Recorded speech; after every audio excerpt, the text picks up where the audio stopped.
Bem-vindas e bem-vindos a mais uma exploração focada. Olha, hoje a gente parte de algumas notas com dúvidas bem específicas sobre o universo dos leilões de imóveis.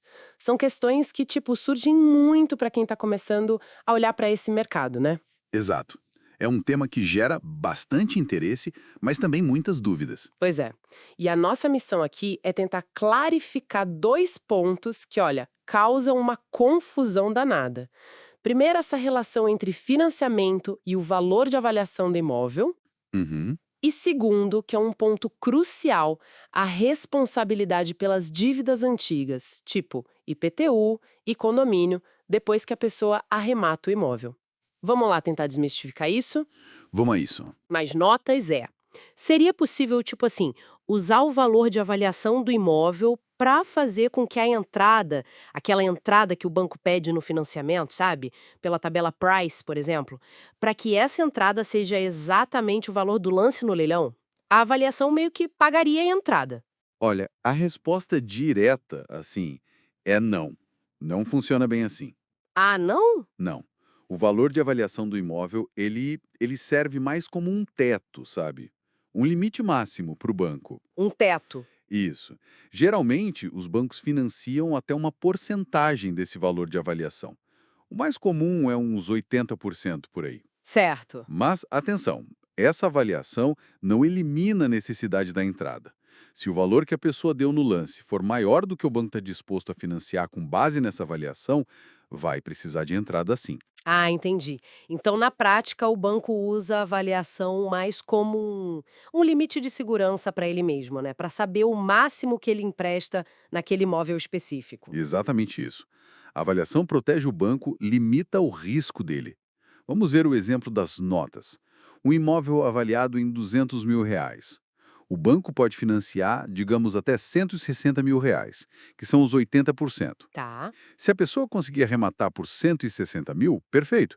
Em teoria, o banco financiaria 100% do valor do lance, porque está dentro do limite. certo, faz sentido. Mas e se ela arrematar por R$ 180.000? Aí a história muda. O financiamento continua limitado aos R$ 160.000, que é o teto dos 80% da avaliação. E os outros 20 mil? Pois é, esses R$ 20.000 têm que sair do bolso da pessoa como entrada. E isso sem contar outros custos, né? Comissões, impostos, registro. Claro, claro, percebido. Então, a entrada é sempre um valor à parte que vai depender dessa diferença entre o lance e o máximo que o banco financia, e esse máximo está sempre limitado pela avaliação. Acho que essa é a primeira lição-chave aqui, né? Exato. A avaliação freia o empréstimo, não substitui a entrada. Perfeito. Agora vamos para a segunda questão, que mexe com dívidas. E, nossa, pode ser uma verdadeira armadilha se a gente não prestar atenção. Aqui o negócio fica interessante.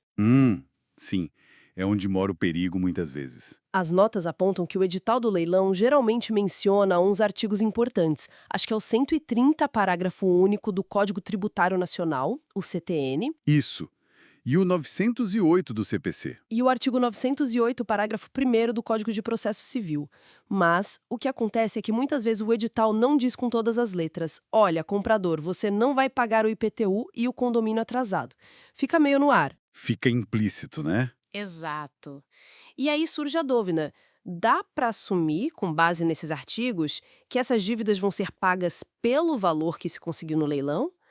E, mais importante, o que acontece se esse valor não for suficiente para cobrir tudo? Bem, a interpretação jurídica que prevalece, baseada justamente nesses artigos que você mencionou, tanto o CTN quanto o CPC, é que sim, essas dívidas que acompanham o imóvel, as chamadas propter-rem, Próprio terreno, certo? exato, como o IPTU, que é um tributo, e as taxas de condomínio, que são obrigações civis, elas geralmente se subrogam no preço pago. Ok, subrogam-se. Isso quer dizer, assim, de forma simples, que a responsabilidade por pagar essas dívidas específicas passa para o dinheiro que foi arrecadado no leilão. Exatamente. E o comprador recebe o imóvel limpo, sem essas pendências. Correto, essa é a regra geral. O dinheiro do leilão vai ser usado prioritariamente para quitar essas dívidas antes de ir para o credor principal ou para o antigo dono se sobrar algo. Só que. Ah, tem um só que. Tem só que. Muito importante. É a condição crucial e é aqui que está o risco que as notas mencionam. Os credores dessas dívidas, a prefeitura, no caso do IPTU, e o condomínio, eles precisam ter feito a habilitação formal dos seus créditos. Habilitação formal? Isso, dentro daquele processo judicial específico que levou o imóvel para o leilão. E o que isso significa na prática, para quem está pensando em dar um lance? Significa que o credor, seja a prefeitura ou condomínio, tem que ter ido lá no processo, apresentado a papelada toda, comprovando a dívida, o valor atualizado e pedido formalmente, olha, quero receber o meu com o dinheiro desse leilão. Entendi. Se o credor não fizer isso a tempo e modo, ou, e aqui está outro ponto, se o valor arrecadado no leilão for menor que o total de todas as dívidas que foram habilitadas direitinho, Aí complica. aí complica. Pode sim sobrar para o arrematante a responsabilidade de pagar ou a diferença ou até a totalidade de alguma dívida que não foi habilitada. Nossa, isso realmente levanta um ponto crítico sobre a diligência, a investigação que tem que ser feita antes do leilão, né? Sem dúvida. As notas até sugerem e parece fundamental mesmo verificar ativamente lá nos autos do processo se esses créditos de IPTU e condomínio estão lá direitinho, formalmente habilitados. Não dá para confiar só no que está escrito no edital de forma genérica. De jeito nenhum. Tem que ir atrás, talvez perguntar para o leiloeiro, ou o ideal mesmo seria Consultar um advogado. Um especialista na área pode analisar o processo e o edital com outros olhos. Exato, porque a falta dessa checagem, como você disse, é receita para ter surpresa desagradável depois, né? Precisamente. É uma das fontes mais comuns de problemas pós-arrematação. Tá, então vamos tentar resumir as ideias-chave dessa nossa análise aqui. Primeiro ponto, aquele valor de avaliação do imóvel, ele define o teto do financiamento do banco. Ele não cobre a entrada. A entrada vai depender do seu lance comparado com o limite que o banco impõe. Perfeito. Segundo ponto, as dívidas de IPTU e condomínio, em regra, devem ser pagas com o valor do leilão sim, mas isso só acontece se os credores, prefeitura, condomínio, tiverem registrado formalmente a dívida lá no processo judicial. A habilitação, isso. Exato. E claro, se o valor do lance for suficiente para cobrir tudo. Se essas condições não forem cumpridas, a conta pode acabar caindo no colo de quem comprou o imóvel. Exatamente. E para fechar, eu deixaria uma provocação, uma reflexão final. A gente viu que mesmo com a habilitação dos créditos, o valor arrematado pode não ser suficiente. E mais, podem existir outras dívidas ligadas ao imóvel que não são mencionadas nesses artigos específicos do CTN e do CPC.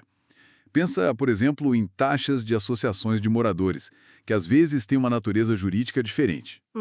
Verdade. Então, a reflexão é: que outras investigações, que outras diligências, para além de olhar o processo e o edital formalmente, poderiam ser feitas?